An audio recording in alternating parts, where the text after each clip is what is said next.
Mahal ko yan si Kuya Bal. Nagmamahalan kami. Kaming dalawa. Batang Amog.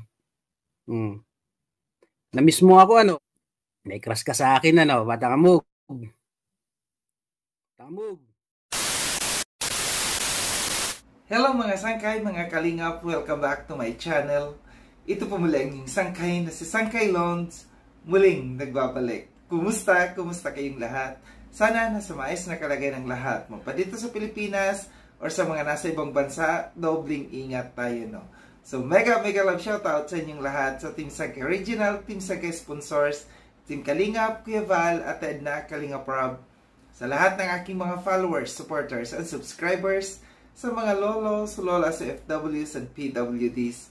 Mega love shoutout sa inyong lahat, and of course, I love you all. Ayan. Mega love shoutout sa lahat ng Kalinga partners, sa lahat ng aking mga sponsors. Kay Tita Bing, ang kanyang YouTube channel ay Horbin TV Vlog. Subscribe po natin. Kay Tita Mina Ramilio, ang tita kong Vayot at ang pinaka-gorgeous sa lahat, si Mamita ng San Diego, California. At sa lahat ng mga nagmamahal kay Sangkay, mega love shoutout sa inyong lahat. Ngayong araw na ito mga sangkay, gagawa ko ng reaction video. Ito'y patungkol sa napanood ko, no, na reaction ni Joel Salcedo patungkol dito sa kay Kuya Val, no. Meron siyang mga sagot dito sa kay Kuya Val patungkol sa live ni Kuya Val, no. Meron akong audio clips na ipaparinig sa inyo. Ito'y galing dun sa live ni Joel Salcedo. After natin na mapakinggan itong audio clips na ito, magbibigay ako ng opinion or kuro-kuro patungkol dito. Tara mga sangkay, mga kalingap, pakinggan natin. Murahin. Dapat ay murahin ka. Sabi mo nga, demonyo ka, yung mga ganun. Meron kang permission na na murahin ka. Kaya pwede kang murahin ng kahit na sino dahil okay lang sa iyo. Napapansin na, stress ka na nadadala ka ng iyong emosyon.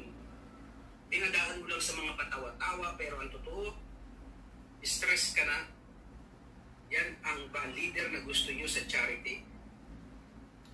Kayo mga sabing kalingap lang ang number 1. Magising kayo. Ito yung leader nyo. Ayan, gusto niyang magmura. Magmura kami sa kanya. Gusto niya magmura. Hindi daw siya pastor. Ay, ano siya? Nagkasal. Nagpakita ng certificate. May certificate siya na siya ay sa pagiging pinuno o pagiging pastor. Tapos ngayon tatanggi. Yan yung pinaniniwalaan nyo na leader.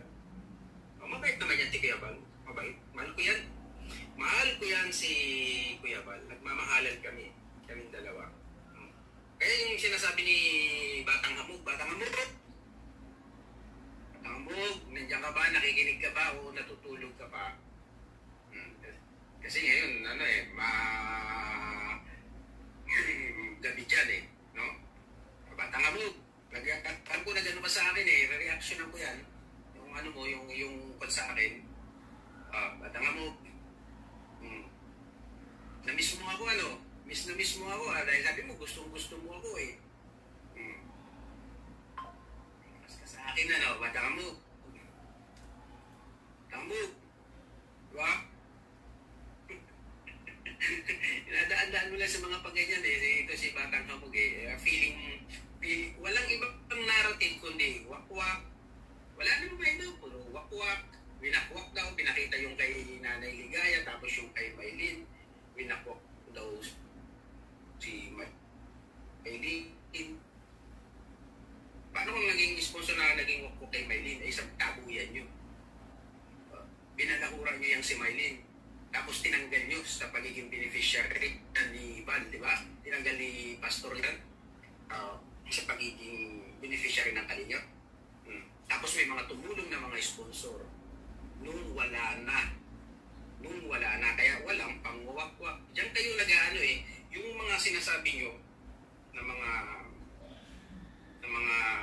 wakwak na yan, hindi nyo na-explain kung ito yung umalis na wala na Kaya kahit sino pwedeng umano na dyan, umintra.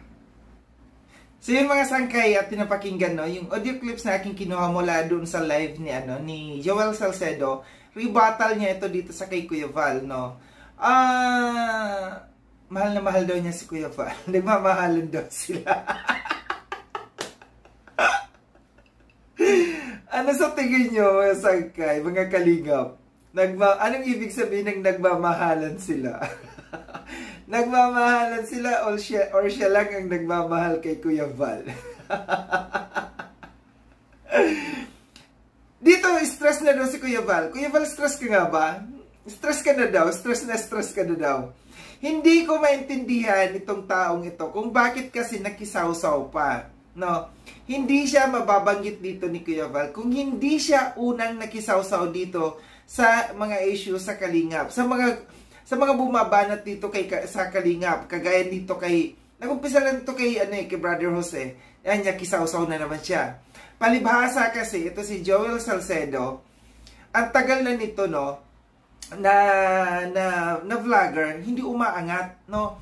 Hindi umaangat, nag-charity siya, pero ang kanyang views, no? Hindi nga, hirap na hirap maka 100 views, no? Maka 100 views. Pero pagka siya nakikisawsaw dito sa Kalingap, nagkakaroon ng views. Alam niyo kung bakit? Kasi pinapatulan kasi ng mga reactors, nating mga reactors, lalo na si Kuya Val. Nagkaroon siya ng views nitong binabanggit siya ni Kuya Val sa mga live ni Kuya Val. Hindi stress si Kuya Val. Ito yung klaseng tao kasi, no, sina Joel Salcedo na hindi nila alam na si Kuya Val malakas mang-asar, no? Yung pang-aasar ni Kuya Val, siniseryoso nila, no? Siniseryoso ng mga ito. Kaya ang nangyayari kasi dito, silang nagiging pikon. Sino yung nagiging talo? Ang pikon ay talo. Alam niyo si Kuya Val na malakas mang-asar. Mapang-asar si Kuya Val. Ang mga sinasabi niyan, tinatawanan.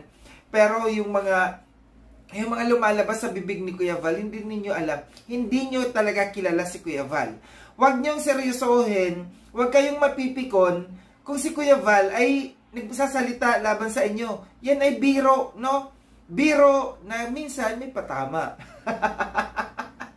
may patama sa mga kagaya ninyo, mga pikon kayo, no? Kung ikaw ba naman kasi nanahimik ka, no, hindi ka nakisawsaw sa mga issues dito sa Kalingap, kung ikaw ay nag-focus diyan sa channel mo, diyan sa mga pa-feeding or palaro mo or sa mga pabahay mo, edi sana walang gulo, edi sana hindi ka masasaktan kung ano yung mga sinasabi ni Kuya Val, di ba? Masasaktan ka talaga kasi si Kuya Val, pag magsalita yan, diretso yan, biro o prangka yan, kung anong sasabihin ni Kuya Val. No? Yung sinasabi niya na binigyan sila ng nabigyan sila ng pahintulot na murahin nila si Kuya Val. Lahat naman talaga, mayroong kalayaan na magmura sa isang tao. Kaya nga sinasabi ni Kuya Val, kayo dyan na mga galit sa akin, murahin nyo ako. Diba? Nasa sa inyo na yun. Kung mumurahin nyo nga ba talaga siya. Kasi alam natin na mayroong paglalagyan. Pasok sa baga pagka minura nyo si Kuya Val. No? Takot lang kasi kayo. No? Try nyo mura-murahin si Kuya Val. Sabi niya, try mong kasuhan daw siya, si Joel Salcedo, kasi hindi naman daw alam ni Kuya Val yung address, yung totoong pangalan. Maraming paraan, no? Maraming paraan para malaman ang address, ang pagkatao ang pangalan or ang information ng isang tao, no? Try mo lang. Yan yung sinasabi ko. Try mo lang murahin si Kuya Val. Dito natawa ako dito, no, sa sinasabi si Batang Hamog, no? Bakit kayo sinasabi niyang Ba't niya kayong nasabing crush yan ni Batang Hamog? Si Batang Hamog lalaki. Magkaka-crush ba si Batang Hamog sa isang kapwa lalaki? Bading ba si Batang Hamog? Babae ka ba na para maging crush ni na magka-crush sa'yo si Batang Hamog? Di ba? Or bumibigay ka na? Or imagination mo lang yan, no? Na crush ka ni Batang Hamog. Yung mga ganyang klase, no? Na napaka-immature, no? Yung sasabihin mo Batang Hamog, tas may padila-dila ka pa dyan sa mo. Napaka-immature na tao, no? Yung mga ganyan. No? Yung mga ganyang klaseng bagay, sasabihin mo, crush mo ako, no? bata ka ba? Di ba? Ano ka? Girl? Na para maging girl o girl?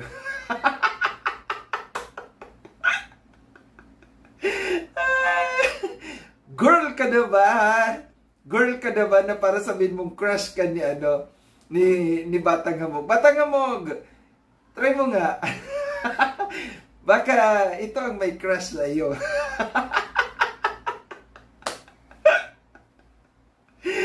Diba?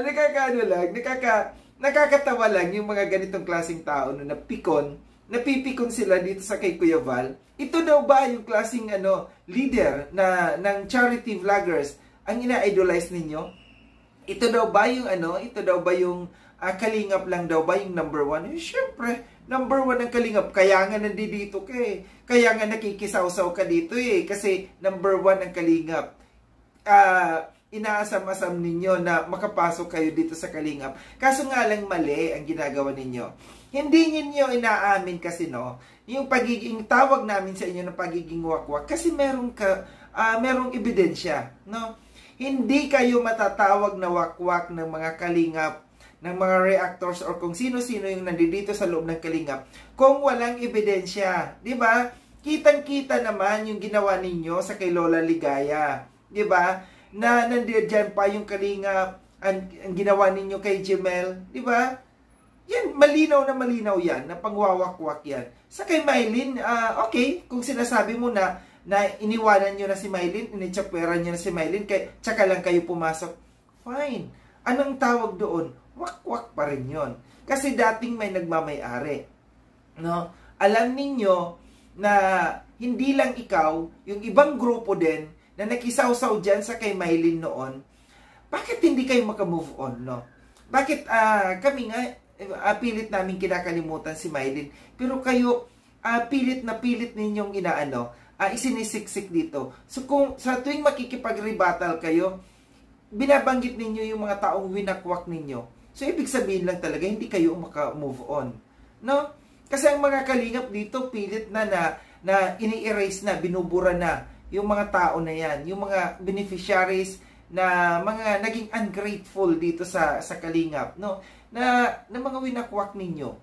Ayaw nyo lang kasi talagang aminin na talagang wakwak kayo. Diba? Kaya ito yung sinasabi ko. Ikaw, Joel Salcedo, kung hindi ka kasi nakikisaw-saw dito sa kung ano man meron dito sa Kalingap, labas ka sana.